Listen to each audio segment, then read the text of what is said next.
General VK Singh को समन जारी करना नेशनल कॉन्फ्रेंस के सोच को जाहिर कर रहा है।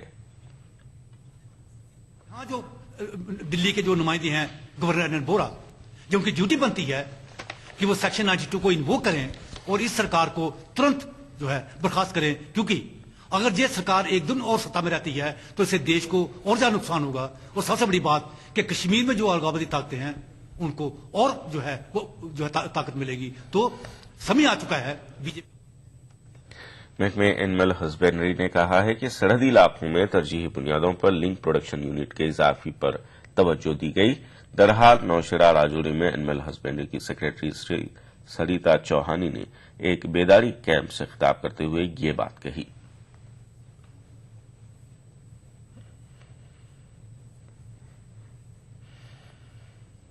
इसके बाद मैं गुजारिश करता हूँ कि इस इलाके को हम दूध में इतना सरप्लस बना दें कि पूरा जम्मू तक को दूध पूरा दे सके। अभी यहाँ के जो अपने लोकल नीड्स हैं, चाहे वो यहाँ की मौजूद आर्मी हो गई या बाकी आसपास के गांव हो गए, वहां पर भी अगर दूध बढ़ेगा जाएगा तो साथ साथ में यहाँ के किसान की भी अपनी जो इनकम है वो भी बढ़ेगी, उसमें भी बढ़ोतरी होगी। एसआरटीसी के रजाकाराना तौर पर सुबुकदोश हुए मुलाजमीन ने जम्मू में धरना दिया और अपने बकायाजात की अदायगी की मांग की। मुजाहिरीन ने कहा कि वो हुकूमत के रवैये से नाला हैं।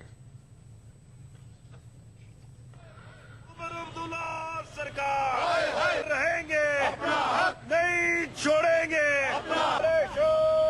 सरकार अपना हक लेके रहेंगे, अपना हक पूरी करो, लेके रहेंगे, अपना हक लेके नहीं छोड़ेंगे, अपना हक नहीं छोड़ेंगे, पूरी करो। ये मांग करते हैं कि जो आने वाला असेंबली सेशन फरवरी में लग रहा है उसमें ये जितने भी हमारे पेंडिंग केस हैं वो इम्प्लीमेंट कराए जाएं। अदरवाइज ऐसा नहीं हुआ, ये जो हमारा संघर्ष है ये चलता रहेगा और अगली जो हमारी 29 जनवरी को है वो सरकार विरोध रैली निकाली जाएगी। गुलमर्ग में सैफ अली खान अपनी नई फिल्म की शूटिंग में मसरूफ हैं। सैफ अली खान की एक झलक देखने के लिए बड़ी तादाद में सयाह और मकामी अफराद कंदूरी गुलमर्ग में जमा हो गए। इस फिल्म में सैफ अली खान और कैटरीना कैफ लीड रोल में हैं। आइंदा 4 दिनों तक गुलमर्ग के मुख्तलिफ मकामात पर फिल्म फैंटम की शूटिंग की जाएगी। फिल्म के हिदायतकार कबीर खान हैं। इस साल की ये पहली फिल्म में है जिसकी शूटिंग वादी में चल रही है।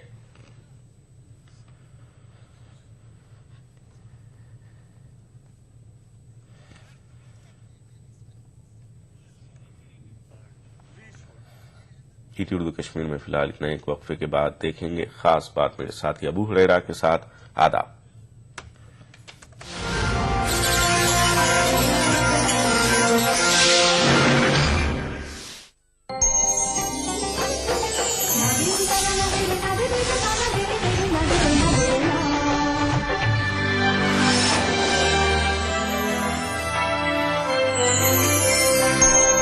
अब तक जो कारकर्दगी रही है झारखंड अखिलेश कमीशन की, उसमें जो भी शिकायतें आई हैं उसमें कितनी कामयाबी मिली है उन शिकायतों को निपटाने में? देखिए, जो छोटे छोटे मामलात है उसमें तो तुरंत हम लोगों को कामयाबी मिल जा रही है। क्या आप महसूस करते हैं कि वो झारखंड अखिलेश कमीशन को और भी इख्तियारात मिलने चाहिए? हम लोग को कोई ऐसी पावर दी जाए, खास करके सूचना जो आयोग के पास में पावर है, इंफॉर्मेशन कमीशन के पावर में कुछ हम लोग को दंड देने का या फिर हम लोगों को कुछ कम से कम फाइन करने का भी पावर दिया जाए, जिससे कि अधिकारियों और ऑफिसर्स में पकड़ बन सके। एक साल के अंदर कई इलाकों का आपने दौरा किया, कई अजला का आपने दौरा किया, क्या वहाँ पे खामियां आपने पाया है? कहीं न कहीं अकलियतों के साथ तो नाइंसाफी हो ही रही है। नाइंसाफी इस बुनियाद पे क्योंकि उनको उनके पॉपुलेशन के हिसाब से उनको हक उनको नहीं मिल रहा। झारखंड अक़लियती कमीशन के चेयरमैन डॉक्टर शाहिद अख्तर से देखिए एक खास मुलाकात इतवार दोपहर 1:30 बजे सिर्फ ईटीवी उर्दू पर। एक मुट्ठी भर जीने की आरज़ू, तब्दीली की चुटकी भर जुस्तजू, रोजमर्रा के मसाइल की ढेर सारी बेकरारियां, खाली पतीले में पकती घर भर की भूख, तारीखियों से लड़ इकट्ठा की हुई चुटकी भर धूप। जमहूरियत का अजीम त्योहार फिर से आया है। क्या हो आपका फैसला बताएंगे मुल्क के भरोसेमंद सहाफी प्रदीप रमन। वोट करेगा इंडिया।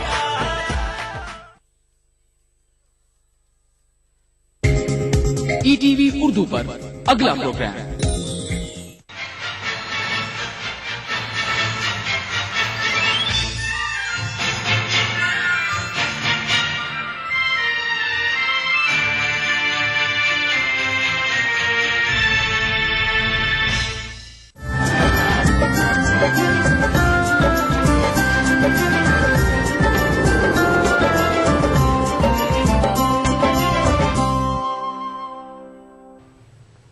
नाज़रीन आदाब, टीवी उर्दू न्यूज में आपका खैर मकदम है। आप देख रहे हैं खास बात। सबसे पहले नजर सुर्खियों पर। मुजफ्फरनगर फसादात में इज्तिमाई आबरूरेज़ी मुकदमा, सुप्रीम कोर्ट ने यूपी हुकूमत से मांगा जवाब।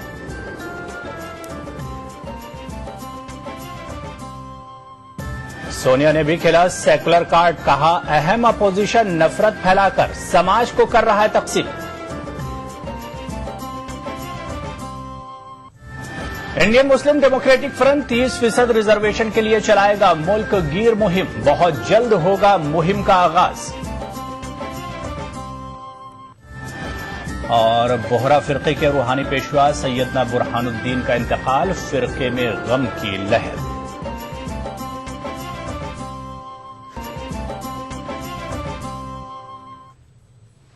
मुजफ्फरनगर में फसादात के दौरान इज्तिमाई आबरूरेज़ी मामले में सुप्रीम कोर्ट ने उत्तर प्रदेश हुकूमत से 2 हफ्ते के अंदर जवाब मांगा है। वाज़ेह है कि फसाद जदगान ने मुल्क की सबसे बड़ी अदालत में इंसाफ की अर्जी दाखिल की है। मुतासरीन का इल्जाम है कि यूपी हुकूमत इस मामले में कोई इकदाम नहीं कर रही है और आबरूरेज़ी के मुलजिम आजाद घूम रहे हैं।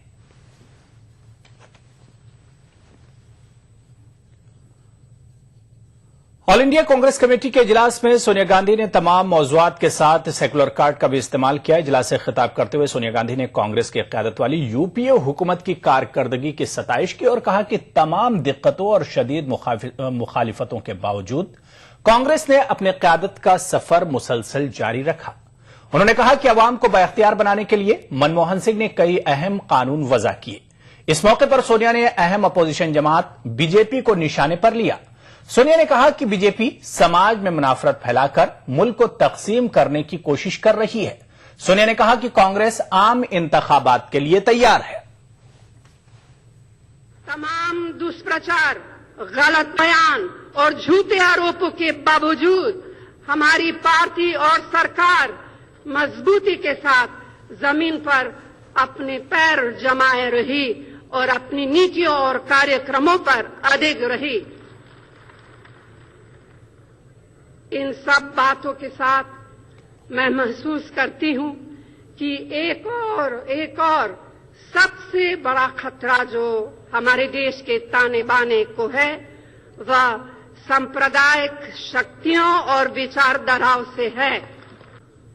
हमेशा लोगों को एक दूसरे से जोड़ने का रहा है।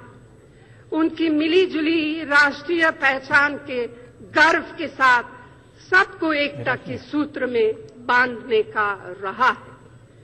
यह हमारी आस्थाओं और विश्वासों की अनेकता को आदर देने का रहा है। यही भारत की स्थायी परंपरा है। और हमारे मुख्य राजनीतिक विपक्षी का रास्ता क्या है, मैं आपको बताती हूं क्या है। आप खुद जानते हैं।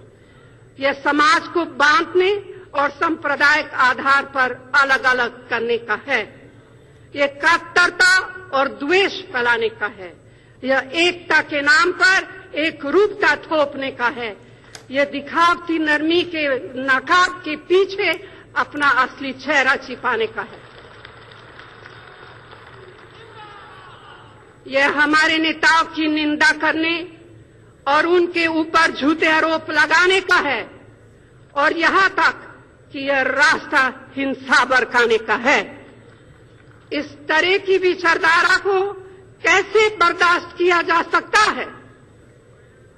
एक कांग्रेसजन के रूप में हमें ये कहते हुए गर्व होना चाहिए कि हमने इस तरह की सांप्रदायिक विचारधाराओं को के साथ कभी समझौता नहीं किया, इनके खिलाफ हमेशा संघर्ष किया है। सेक्युलर रूप और प्रकृति ही हमारे देश की सबसे बड़ी पहचान है। इसमें सबकी आस्थाओं के लिए बराबर सम्मान है। इसी से हमारी भावना की एकता को हमेशा पोषण और शक्ति मिली। हमारे लिए सेक्युलरिज्म यानी सर्वधर्म समभाव कोई चुनावी मजबूरी नहीं है। हमारे लिए ये एक गहरी आस्था का विषय है।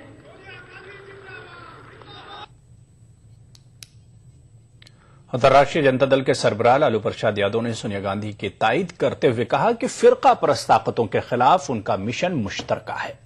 लालू ने बीजेपी और मोदी पर तंज करते हुए कहा कि इन ताकतों ने सियासी मफाद के लिए मुल्क की तरक्की को दांव पर लगा दिया है। यही ना हम लोग का मिशन है। सोनिया जी जो बोली है वही मिशन है हमारा। उसी मिशन में मैं लगातार आप लोगों को बोलता हूं। इसलिए सांप्रदायिकता रोका बंद रखा उसको, बंद करिए।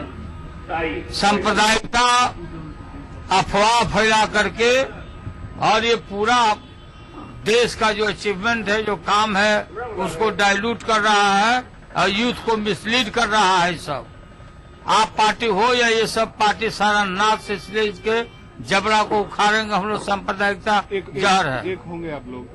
अरे एक तो हम भाई हम एक होने का तो रोज हम बोल रहे हैं। सेकुलर ताकतों को एक होना चाहिए। आगे बढ़ेंगे। मुल्क में मुसलमानों को 30% रिजर्वेशन दिए जाने के मुतालबे पर इंडियन मुस्लिम डेमोक्रेटिक फ्रंट ने मुल्क गिर तहरीक चलाने का फैसला किया है। कोलकाता प्रेस क्लब में मीडिया से बातचीत करते हुए फ्रंट ने बताया कि मुसलमान पसमानदा हैं। ये बात खुद हुकूमत का सर्वे बताता है, लेकिन हुकूमत ने मुसलमानों की तरक्की के लिए कोई ठोस कदम अब तक नहीं उठाया है। उन्होंने फौज में भी मुसलमानों की नुमाइंदगी का मुतालबा किया है। मुसलमान हिंदुस्तान में तकरीबन 30 करोड़ के ऊपर है। मुस्लिम रेजिमेंट कीजिए। मुसलमानों के खिलाफ जो फालतू हवा उड़ाए हुए हैं, इसको खत्म ऑटोमेटिकली हो जाएगा अगर मुस्लिम रेजिमेंट रहेगा। देखिए, मुसलमान लड़के के साथ दुश्मन का दांत ठंडा कर सकता है, खट्टा कर सकता है। और 30% reservation by of compensation, not quota, not पिछड़ा हुआ तबका, नॉट पिछड़ा तबका। जो नुकसान किए हैं गवर्नमेंट, ओपन बात है, नुकसान गवर्नमेंट से हुआ है। दाऊदी बोहरा फिरके के रूहानी पेशवा सैयदना बुरहानुद्दीन का इंतकाल हो गया है। वो 98 बरस के थे। सैयदना बुरहानुद्दीन दाऊदी बोहरा फिरके के 52वें रूहानी पेशवा थे। मुंबई में उनका मुख्तसर अलालत के बाद इंतकाल हो गया। पसमानदगान में 7 बेटे और 3 बेटियां हैं। सैयदना बुरहानुद्दीन 6 मार्च 1915 को सूरत में पैदा हुए थे। सैयदना ने अपनी हयात में ही अपने दूसरे बेटे मुफज्जल सैफुद्दीन को अपना जानशीन मुकर्रर कर दिया था।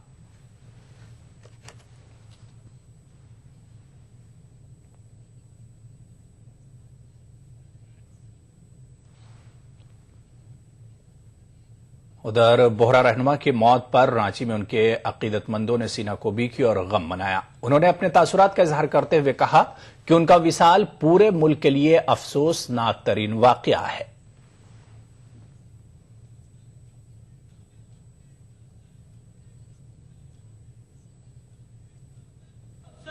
इनका गम हम लोग कभी भी भुला नहीं सकते। ये हमारे दिल में बसे हुए हैं।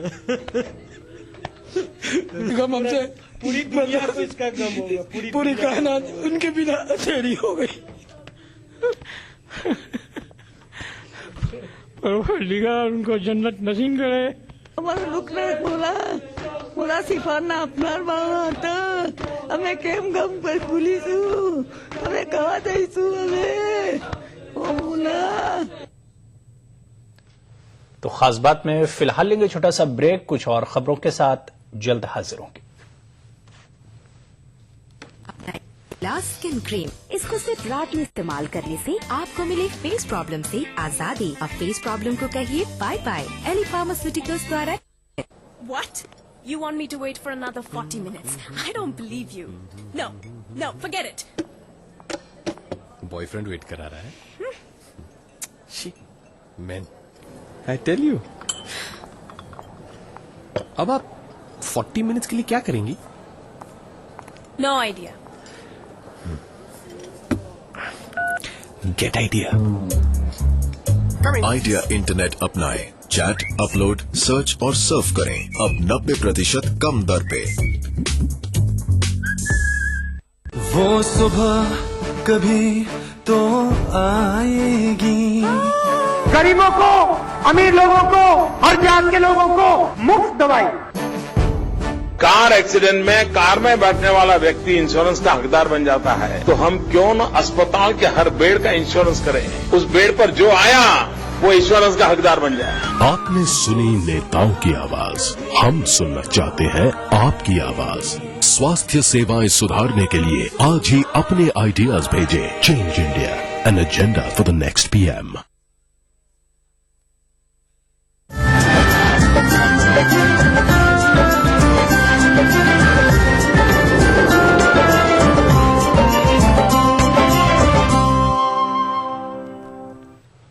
उत्तर प्रदेश मदरसा तालीमी बोर्ड इम्तिहानात के निजाम में बुनियादी तब्दीलियां करने जा रहा है। बोर्ड ने तय किया है कि साफ और शफाफ इम्तिहानात कराने के लिए यूपी बोर्ड की तर्ज पर इम्तिहानात कराए जाएंगे। मदरसों को मंजूरी देने में भी सख्ती बरती जाएगी। पेश है एक खास रिपोर्ट। हमने उनसे एक डिमांड ये करी कि भाई दोषियों को आप सख्त सजा दें और जो लोग परेशान हो रहे हैं उनकी हिफाजत के लिए कुछ करें। तो वसुंधरा जी ने हमें इस काम के लिए पूरा अश्योर किया कि वहाँ एक कैबिनेट मंत्री नंदलाल मीणा जी की वहाँ उन्होंने ड्यूटी लगाई हुई है। दूसरा, हमने उनसे ये कहा कि साहब आप एक और कैबिनेट मंत्री को आप वहाँ भेजें, तो उन्होंने हमारी वो बात तुरंत मानी और उन्होंने कहा कि ठीक है भाई, मैं इस पे चर्चा करती हूँ। दूसरा, हमने उनसे कहा कि साहब आप पुलिस और प्रशासन को पूरा चुस्त दुरुस्त। चलिए आगे बढ़ेंगे। राजस्थान में प्रतापगढ़ के कोड्डी और मोहेड़ा गांव में दो फिरकों के बीच पैदा कशीदगी के बाद रियासती हुकूमत हालात को मामूल पर लाने की कोशिश कर रही है। वहीं कुछ मुस्लिम तंजीमें भी अमन और शांति बहाल करने में लगी हैं। इस सिलसिले में doctor Zakir Hussain welfare society के नुमाइंदों ने वजीर आला वसुंधरा राजे से मुलाकात की और हालात को मामूल पर लाने के लिए ठोस इकदाम करने की दरख्वास्त की। साथ ही सोसाइटी ने मुतासरीन को राहत पहुंचाने और मुलजिमीन के खिलाफ सख्त कार्रवाई का भी मुतालबा किया।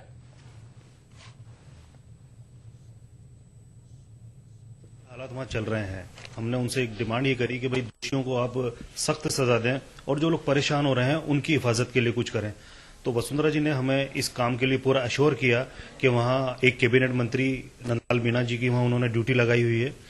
दूसरा, हमने उनसे ये कहा कि साहब आप एक और कैबिनेट मंत्री को आप वहाँ भेजें, तो उन्होंने हमारी वो बात तुरंत मानी और उन्होंने कहा कि ठीक है भाई, मैं इस पे चर्चा करती हूँ। दूसरा, हमने उनसे कहा कि साहब आप पुलिस और प्रशासन को पूरा चुस्त दुरुस्त करें। कल जैसे मीटिंग ली थी, एक और मीटिंग आप करें।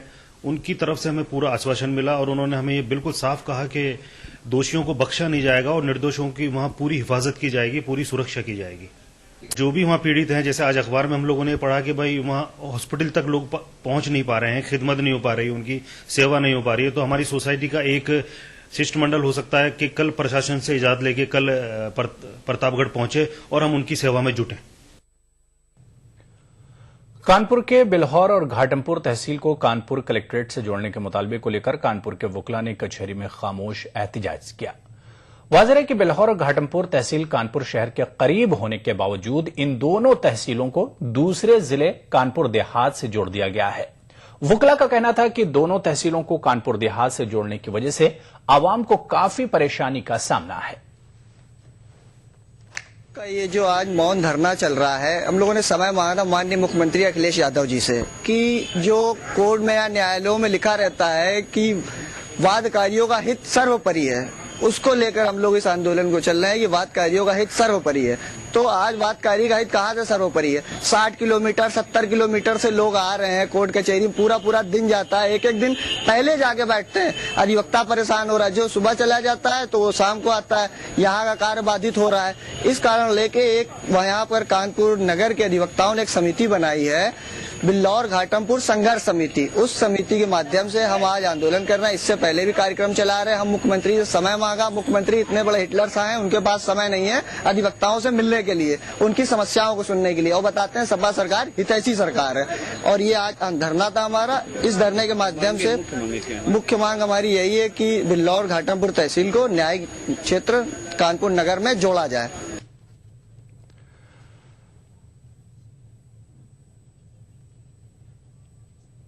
सेंट्रल हज कमेटी के रुकन चौधरी मुनव्वर सलीम ने कमेटी के सदर दफ्तर को मुंबई से यूपी के गाजियाबाद में मुंतकिल करने का मुतालबा किया है। लखनऊ में हज उमूर की हाई पावर कमेटी के सामने अपनी तजावीज पेश करते हुए उन्होंने बैनुल-अक़वामी पासपोर्ट बनवाने में आज़मीन हज को रियायत देने और रिहायशी इंतजामात मलेशिया की तर्ज पर करने की मांग की। वाज़ेह है कि हाई पावर कमेटी ने कल लखनऊ सेक्रेटेरिएट में रियासती हज कमेटी के जिम्मेदारों के साथ मीटिंग की और तजवीज पर तबादला ख्याल किया।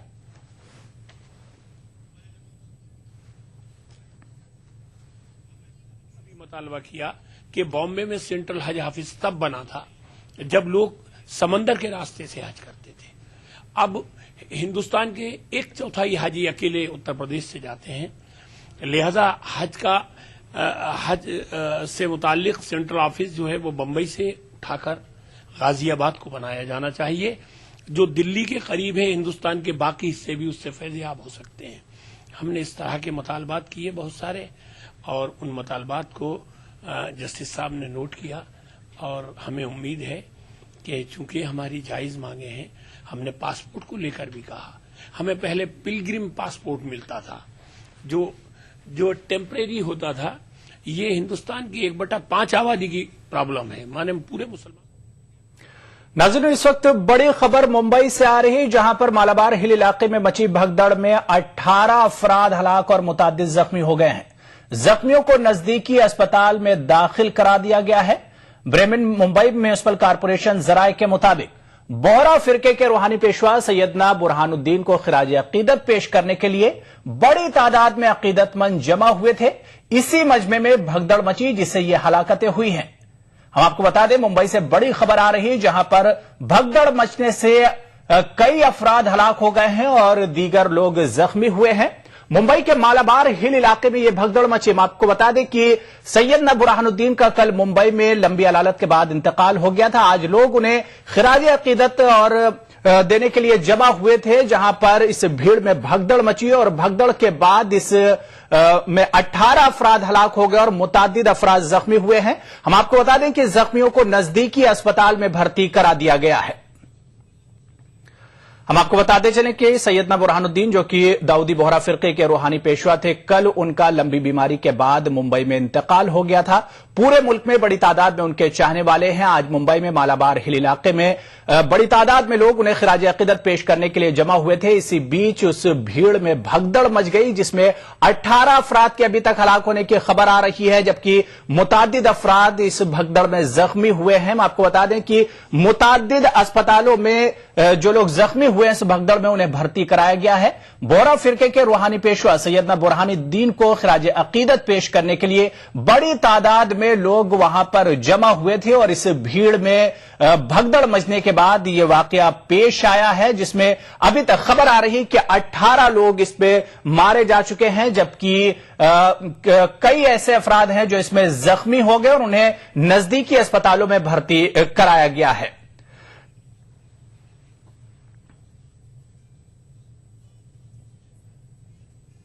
तो नाजरीन, इस खबर पर लगातार हमारी नजर बनी रहेगी। फिलहाल आगे बढ़ेंगे। झारखंड में 2014 के सफरे हज के लिए 1 फरवरी से 15 मार्च तक फॉर्म भरे जाएंगे। ये इत्तला देते हुए रियासती हज कमेटी ने आजमीन से फॉर्म भरने में जल्दी करने की दरख्वास्त की है।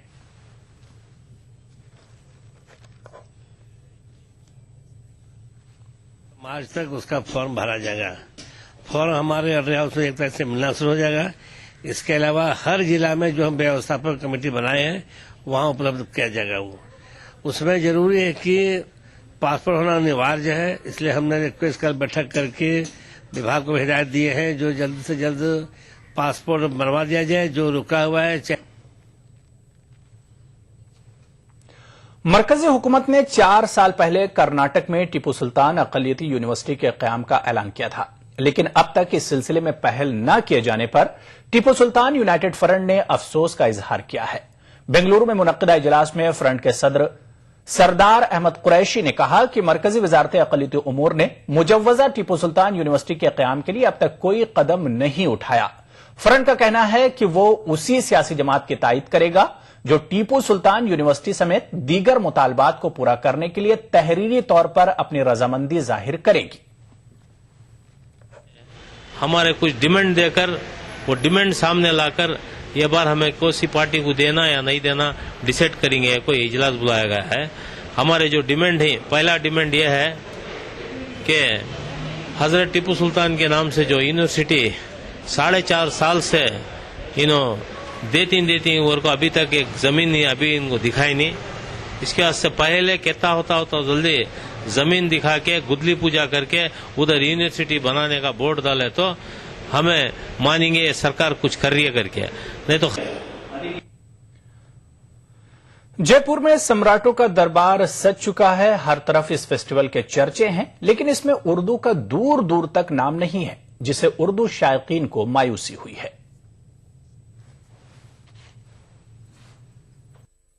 उर्दू अदबी दुनिया की वो शीरे जुबान जिसे सारी दुनिया के कलम ने सलाम किया है, लेकिन जयपुर में शुरू हुए फेस्टिवल में उर्दू अदब का नाम लेवा तक कोई नहीं, जबकि इसकी नुमाइंदगी का सेहरा कई उर्दू के बड़े बड़े कलमकारों के नाम रहा है।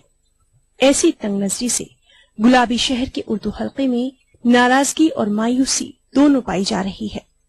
जयपुर में उर्दू का इतना रिवाज रहा है, ऐसी सूरत में उर्दू का जिक्र वहाँ आना चाहिए, फेस्टिवल में आना चाहिए और उर्दू से मुतालिक जो काम यहाँ पुराने हुए हैं उनको हाईलाइट किया जाए।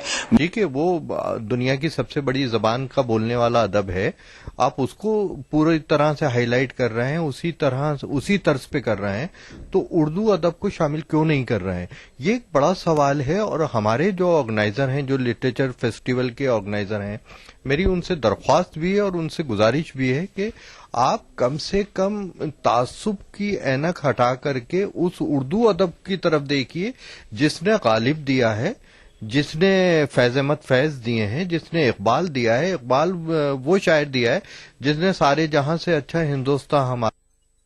अगर राजस्थान और उर्दू जुबान के रिश्ते की बात करें तो फारसी के पहले साहिब दीवान गैर मुस्लिम शायर मनोहर दास तोसनी का ताल्लुक जयपुर से था।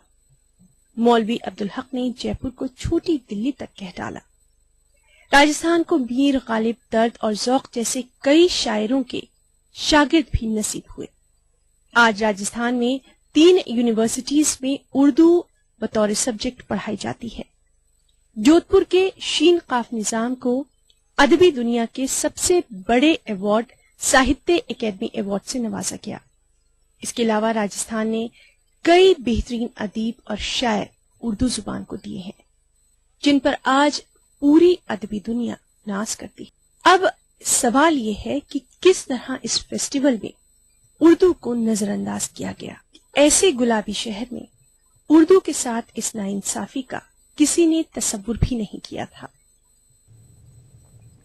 ETV news, Jaipur, Rajasthan. तो यहां पर रुकेंगे एक और छोटे से ब्रेक के लिए। ये सिर्फ एक लोहे का टुकड़ा नहीं, जब खेतों में चला तो इसने सोना उगला, जब कंधे पे रखा तो स्वाभिमान बन गया। इस लोहे के टुकड़े से कमाया एक जमीन का टुकड़ा, एक जमीन के टुकड़े से खेत के खेत, खेतों से कमाई इज्जत। लेकिन मैंने कभी ना सोचा था कि एक दिन ये पूरे गांव को ही नहीं, पूरे देश को जोड़ेगा।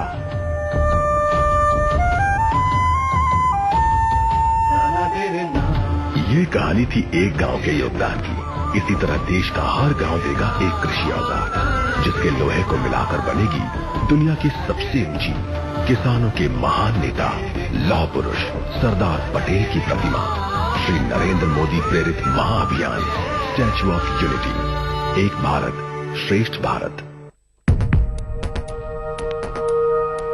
एक मुट्ठी भर जीने की आरज़ू, तब्दीली की चुटकी भर जुस्तजू, रोजमर्रा के मसाइल की ढेर सारी बेकरारियां, खाली पतीले में पकती घर भर की भूख, तारीखियों से लड़ इकट्ठा की हुई चुटकी भर धूप। जमहूरियत का अजीम त्योहार फिर से आया है, क्या हो आपका फैसला, बताएंगे मुल्क के भरोसेमंद सहाफी त्रिदीप रमन। वोट करेगा इंडिया।